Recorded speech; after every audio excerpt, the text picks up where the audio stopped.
if you start a teardown with Vancouver, Quinn Hughes is not going to want to stick around through that. His contract's up at the end of next season, so he's got a year and a half left in Vancouver. Jim Rutherford has already said he wants to go play with his brothers. So whether that was actually verbally stated to him or whether he's just kind of thinking that's probably what's going to happen, you're going to have to trade the guy. And his value is going to be at its highest right now up until the trade deadline this year because you'd get him for 2 years. Whether it's the Devils trading for him now or whether some other team says, you know what, let's give up the farm. He's one of the greatest players in the game. He can help us win a Stanley Cup in one of the next 2 years. And if we can't keep him beyond that, so be it. We're adding a superstar, one of the very best players in hockey in Quinn Hughes. I think it's got to happen. I'm not saying it's going to happen tomorrow or in the next week. I think he's getting traded this year before the trade deadline. I feel very strongly about that. I do as well. I don't see he has no trade protection. So if this is the way it's going to play out. Now this story's out. Friedman goes with it last night. In NHL circles, every GM knows this now. So everybody's going to have a conversation with Jim Rutherford. And maybe you're legit interested in somebody else, but everybody that has that conversation, blah, blah, blah, blah, blah, this guy, Quinn Hughes. He's gauging the market for his most valuable piece over and over and over again in the coming days and weeks about, all right, what is the true market for Quinn Hughes as a double playoff rental? Because conceivably you get him not conceivably, you get him at this number that he's at, and it's going to go way up on his next contract for 2 playoff runs if you're a team that acquires him. So you're going to get the best value that way because if you're not named the New Jersey Devils, if you're every other team in the league, you're probably going to make offers based on, all right, we'd like to be able to keep this guy, but in reality, maybe not. All roads might be pointing to that, but double rental price is more than single. So you're going to get a lot for Quinn Hughes, even if you think you can't sign him, right? If he's going to end up in Jersey anyway. So I'm with you. I think Quinn Hughes is gone. He is gone this season, before the trade deadline, and maybe even before the Olympics to really give the buffer of assimilating with your new group. So I want to give you the name of a team that I think would be in there pitching for him. That's not New Jersey. New Jersey is kind of a natural, right? Yeah. Obviously, for obvious reasons.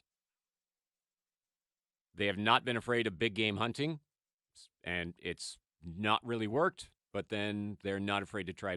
I wonder if Carolina is in on Quinn Hughes. Yes. I mean, they did the whole, like a year ago, they traded for Rantanen. What was it, 12 games? And he sort of basically said, yeah, I'm probably not going to re-sign here. And they just pivoted. They moved him to Dallas, got Stankoven and 2 firsts back.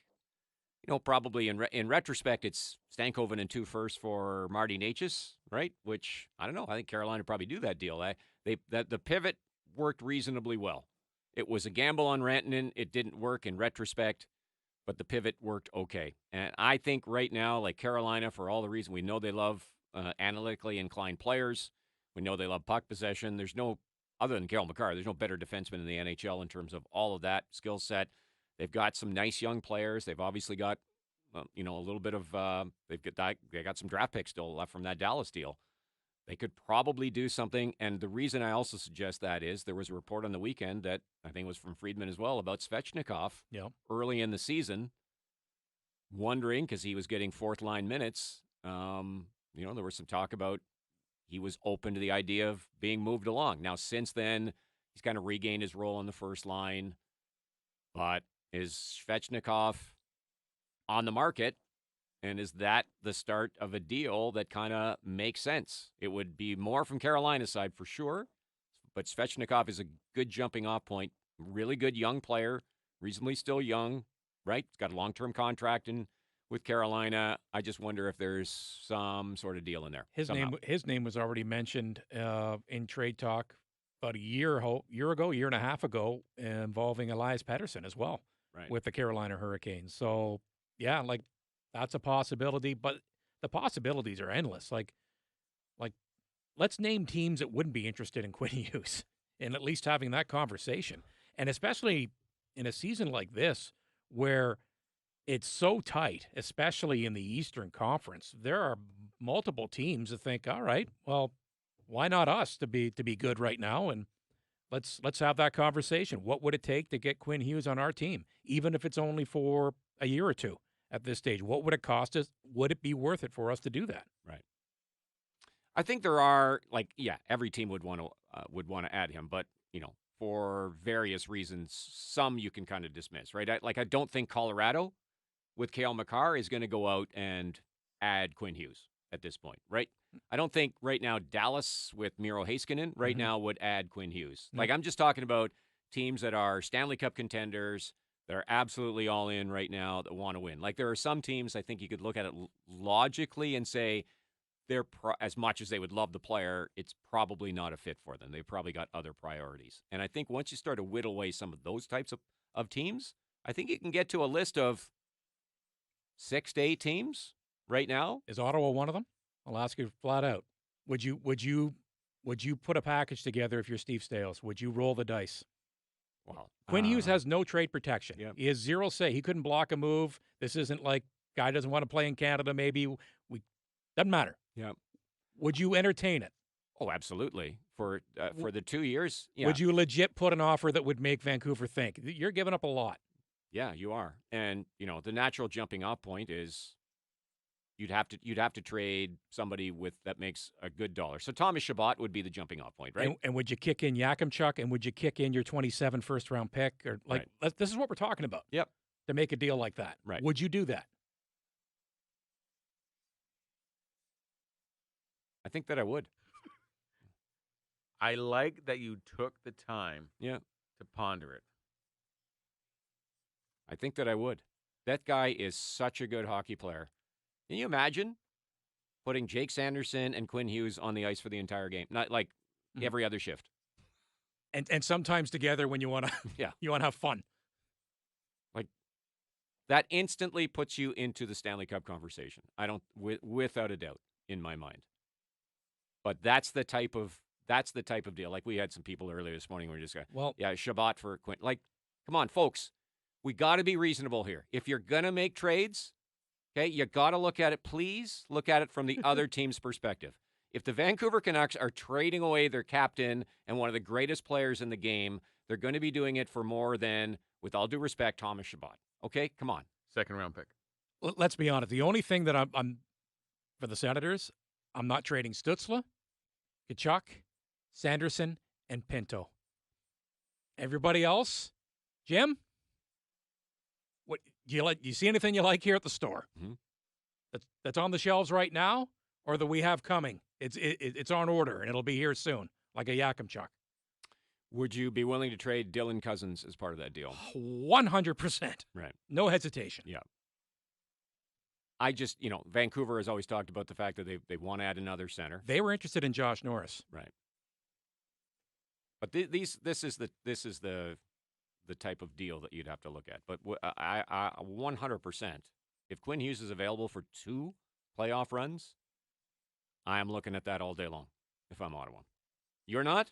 You're looking at me wide-eyed like you're like, that's what, it, because I was just searching up because I knew that Quinn wasn't long in terms of contract before he moves to New Jersey. I was talking about this last week. Yep.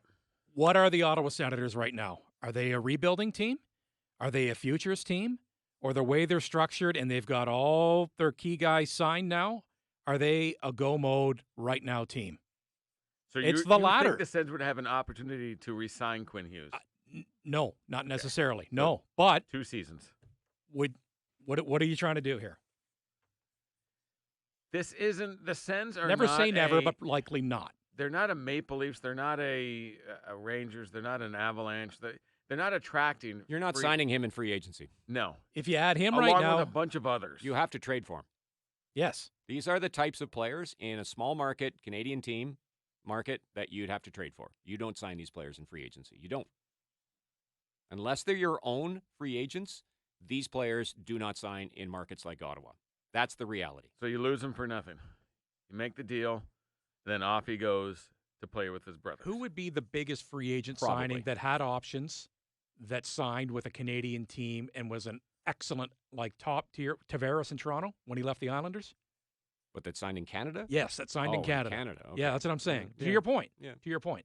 Can I just bring up the thought here of, in this imaginary world where the Sens acquire Quinn Hughes, you could have in a summer's time, you're talking about Quinn Hughes and Brady Tkachuk both leaving town if you can't get them to Tkachuk extensions. would have one more year. You're talking about it, though. It's there. What do you mean? Well, the conversation is there from one summer to the next summer. Yeah. You're Yeah. talking about losing big You're trying to win, man. Are you trying to Yeah, win or are you not? Like exactly. You can't always be next year. Next year, Love maybe. my young guys. We're building. At some point, you got to go for it. Look at you guys, just willy-nilly. Let's get her cooking. It's not Let's get her done. willy-nilly. Let's move on. This isn't just a 'Cause good then player you're we're talking about. Yeah, I get that. I know that. But now you're talking about you're hitting a rebuild in 3 seasons. I would say, in my opinion, that Quinn Hughes is one of the, in terms of skaters, he's one of the best 5, maybe too much, one of the best 8 players in hockey. And one of the 2 best defensemen. That's how good he is. Like, and people are saying that you don't win with guys like that in the play. Like, literally, I'm going to say, with all due respect to the guy that texted that, you've not watched this guy play No, hockey. you don't. You have not watched. You haven't watched enough. Guess what helps in playoff hockey? Special teams. Yeah. Power What also play helps? goals. Having a guy with the puck on a stick for the entire game. Controlling The play. guy's a wizard. And he defends well. He's not the biggest guy in the world, but he skates so well. That's how he defends. It's as good as Jake Sanderson is, and Tim Stützle is, and Brady Tkachuk is. If you added Quinn Hughes to the Ottawa Senators, he becomes their best player. Wow. And Better you than know your me, buddy Jake. and I love Jake Sanderson. I can't believe you've broken up with Jake. I have not on the air. Yes. But no, Somebody get that message out to Sanderson. You've That got is to so public. you got to be clear-eyed about this. How could you not say that about that player of what he is? How could you not? Yeah. You're just being a rose-colored homer if you Yeah. say, "Oh no, Well, we got many guys better than Quinn Hughes." If I say, in my opinion, Quinn Hughes is one of the top 8 skaters in hockey, yeah, I don't put any of the big 3 from Ottawa. I don't put any of them ahead of him. You're right. They're excellent players. Somebody else points out, and it's a good point. Tkachuk and Hughes are, although we hear this with Tkachuk, he's got a lot of best buds. Yes. Josh Norris was his best bud. Yes. But Quinn Hughes. But yeah, again, they'd be reasonably tight. But anyway, if you want to fish in the pond, man, you got to throw a lot of lures in there, and you're going to have to pay and pay big. Listen, but at some point, you got to say, like, we're in it to win it. well, And it's not like if you gave away. One final point. Yep. If you traded away, and we made a pretend trade, and you brought up Yakimchuk, the first rounder, and Thomas Chabot as a package. or Let's just say, for sake of argument, that's not, and to me, outside the realm of possibility. It's a ton to give up, but absolutely. You'd still have, and let's say he left and you had him for 2 years, you took a run at it, you didn't win, but you tried. You'd still have, for at least one more season, and we'd see beyond that, Brady Tkachuk, Tim Stützle, Shane Pinto, Jake Sanderson. That's a pretty nice 4 that you've got, even though you've given up a lot else. And Thomas Chabot's contract, by the way, only has 3 years left in it as well. So Yep. You're losing, I think, a year of Chabot, I believe, in that trade. You're also gaining a little bit of cap space, believe it or not, on that. Quinn Hughes makes less than Thomas Chabot. So, anyway. and the other, I know this would be wild. What a story! But we're just having the conversation. Would it be feasible to at least explore that, make an offer? Yes, it would.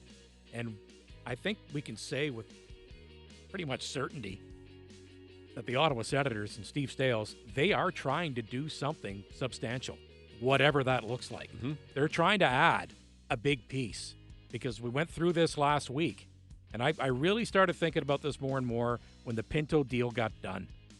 Now the cap is moving up a lot in the coming years, and you've got your very best players on your team right now into contracts that are really good. You're going to have cap space. You're a good team right now. You're trying to become a great team in the Brady window. Mm-hmm. It makes perfect sense. You're going to step off the curb at some point here and do something big and add a player. It might not be this season. It might be this summer, whatever. but they are in this window. And is there going to be a bigger fish on the market than Quinn Hughes up for trade over the next Players couple like of that years? don't get traded. They don't, but he will. You got to stick your nose in that conversation. Absolutely.